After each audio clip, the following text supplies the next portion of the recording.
जो ना प्रज्ञा प्रवाह जो कार्यक्रम हुई उनमें देश विदेश के अनेक विद्वानन के हमनी के विचार सुनब जा।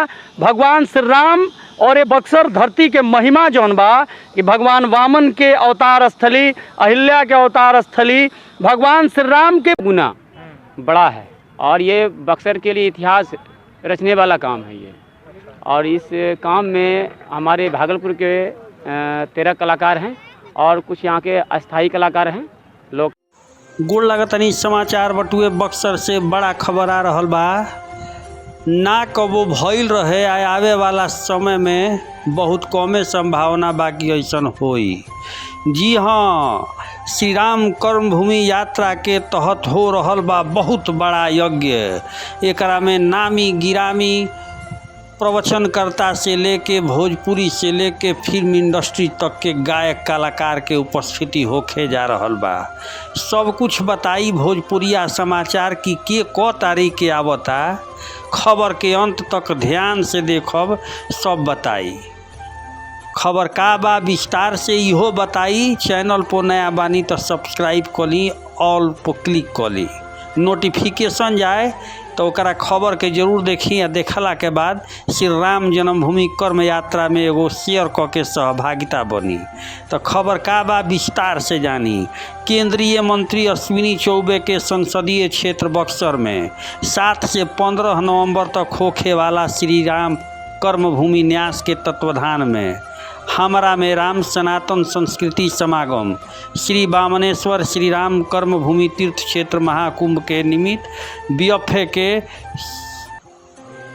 योगी आदित्यनाथ के द्वारा श्री राम पुरुषार्थ यात्रा श्री राम कर्मभूमि यात्रा के शुभारंभ भगवान श्री राम के प्रतीक स्वरूप उनकर चरण पादुका के पूजन क के शुरू हो गई।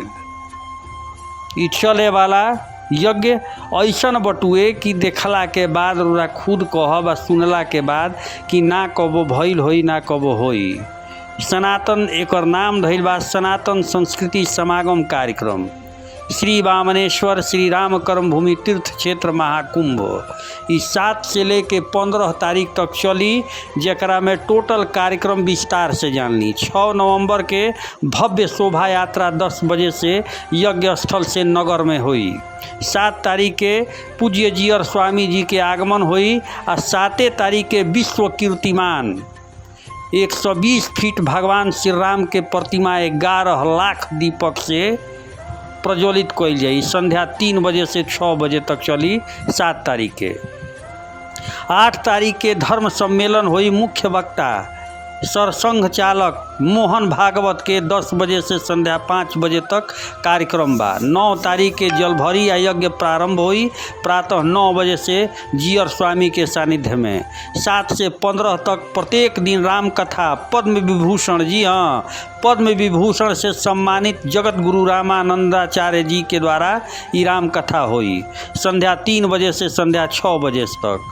9 से 15 नवंबर तक जगत गुरु रामानुजाचार्य स्वामी अनंताचार्य जी महाराज के द्वारा श्रीमद् भागवत कथा प्रातः 9 बजे से 12 बजे तक हुई।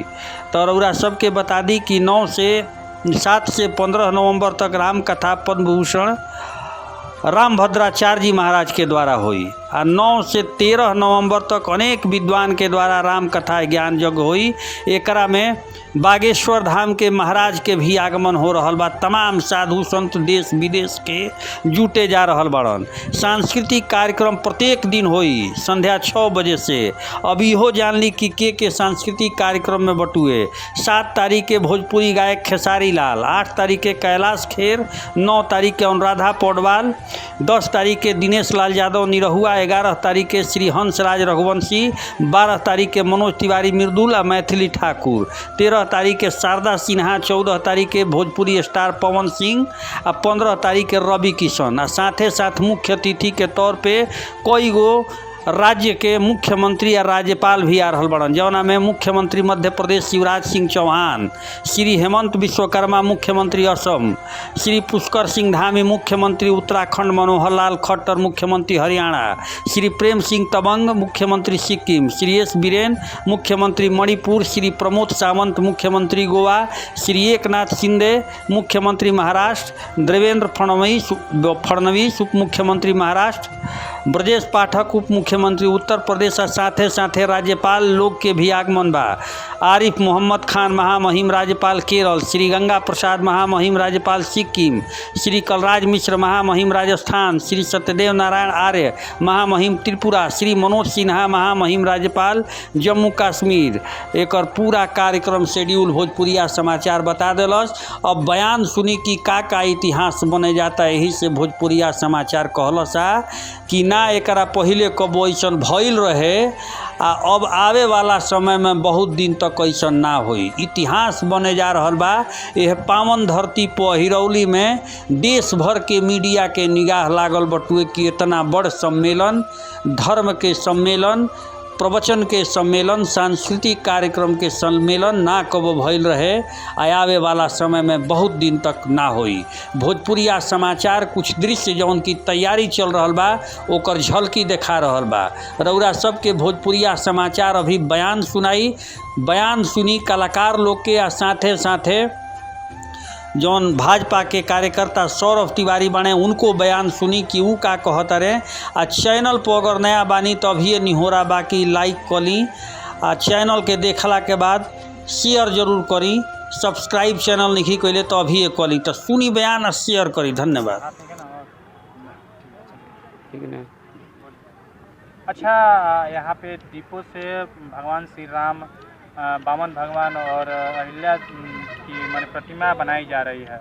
नहीं, यहाँ पे जो है ना श्री प्रभु राम जी का जो ताड़का वध का जो है वो स्टोरी को लेते हुए ये पेंटिंग बनाया जा रहा है। अच्छा। और ये पेंटिंग जो है 16,000 स्क्वायर फीट में ये बनाया जा रहा है, जो कि एक बार ये हो चुका है भागलपुर में। श्री राम जी का जो ये देख रहे हैं मेरे टी शर्ट पे हैं, ये बन चुका है, उससे ये 2 गुना बड़ा है। और ये बक्सर के लिए इतिहास रचने वाला काम है ये।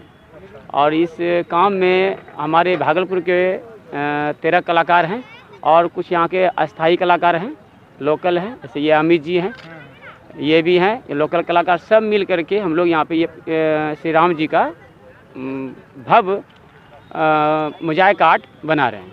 अच्छा, कितना दीप लग रहा है इसमें? इसमें 11 लाख दीपक से ये भी बनेगा। ये दीपक कहाँ से लाए? यहीं से बक्सर? नहीं, भागलपुर से? नहीं, बक्सर का नहीं है, ये भागलपुर से है दीपक, और सियालदह से दीपक आ रहा है। सियालदह से। क्या नाम पड़ेगा आपका? मेरा नाम अनिल कुमार, भागलपुर मेरा घर है। कौन कौन सी इन्हें इस काम के लिए एक बार वर्ल्ड रिकॉर्ड मिल चुका है, ये दूसरी बार फिर तैयारी हो रहा है बक्सर? हाँ, ये हमको ये वर्ल्ड रिकॉर्ड मिल चुका है, ये दूसरी बार है। किसका प्रतिमा बनाया जा रहा है? इसमें है लक्ष्मण जी है, और वशिष्ठ मुनि है, श्री राम है, हाँ, विश्वामित्र मुनि है, और ताड़िका है, और ये क्या नाम है इसका, ब्राह्मण भगवान और अहिल्या देवी। इस सभी मोजाइक आर्ट में ये आर्ट हो रहा है। अच्छा, यज्ञ की तैयारी चल रहा बाटे, कई गो राजनेता भी आ रहा, का तैयारी हो रहा?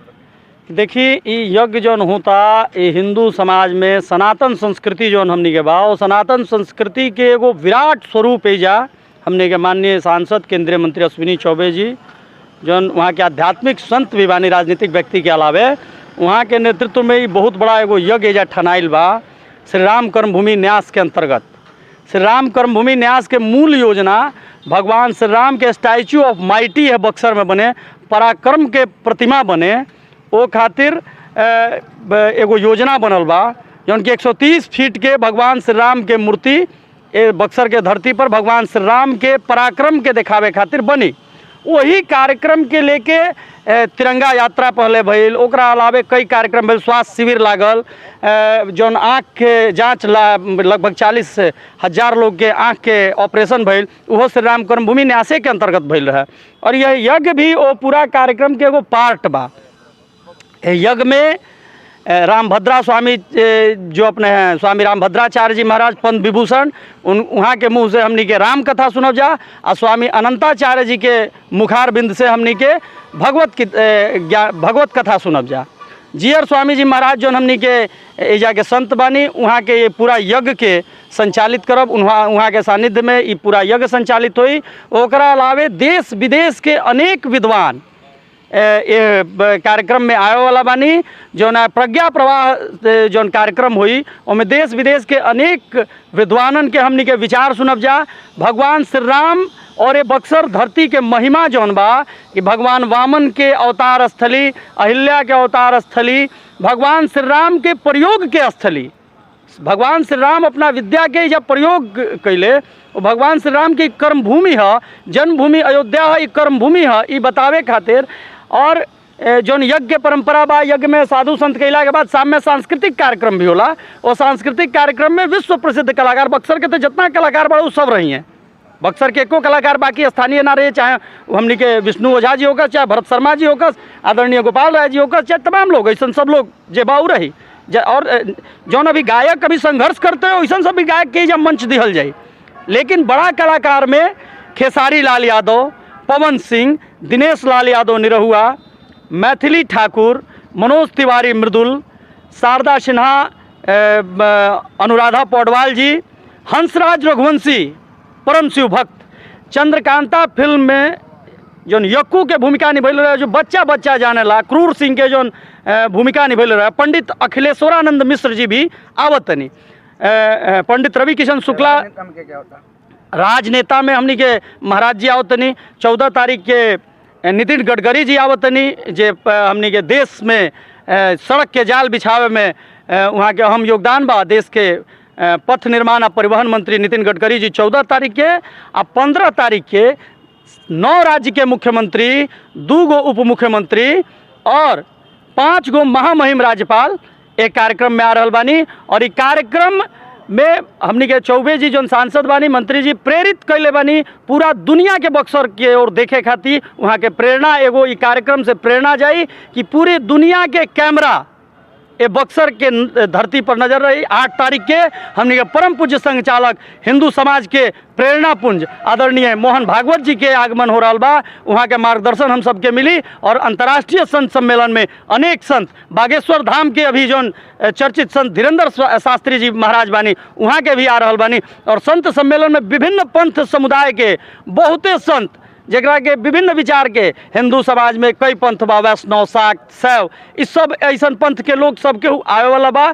और एक अभूतपूर्व समागम ही होके जाता जेकर तुलना नहीं के कल जा सकत। जैसे भगवान राम के राज्याभिषेक के चर्चा ना कल जा सकता, भगवान राम के और सीता के स्वयंवर के चर्चा नहीं के कल जा सकत, वैसे ही एक कार्यक्रम के चर्चा नहीं के कल जा सकत। ये अभूतपूर्व कार्यक्रम 6 तारीख के शोभा यात्रा निकली एक कार्यक्रम के शुरुआत करे खातिर। 7 तारीख के हमनी के भगवान राम के 11 लाख के दिया से जो मूर्ति बनता, 11 लाख दिया से मूर्ति के प्रज्वलन हुई।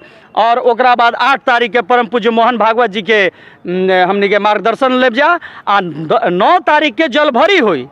जलभरी के बाद लगातार जो कथा होला, यज्ञ शुरू हो जाए और कथा प्रतिदिन के हुई। और प्रज्ञा प्रवाह के माध्यम से भी ओकर अलग अलग कार्यक्रम बा। 9 बजे से 12 बजे तक राम कथा हुई, 12 बजे से 3 बजे तक प्रज्ञा प्रवाह के कार्यक्रम चली, फिर संध्या में भागवत कथा चली। और अंतिम दिन समापन समारोह में देश विदेश के विशिष्ट अतिथिगण ही हैं।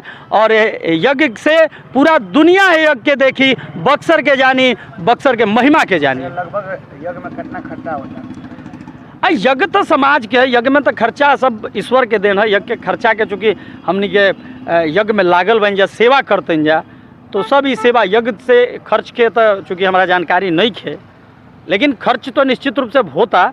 और खर्च समाज जहाँ से भी आवता सब सामाजिक सहयोग से होता है।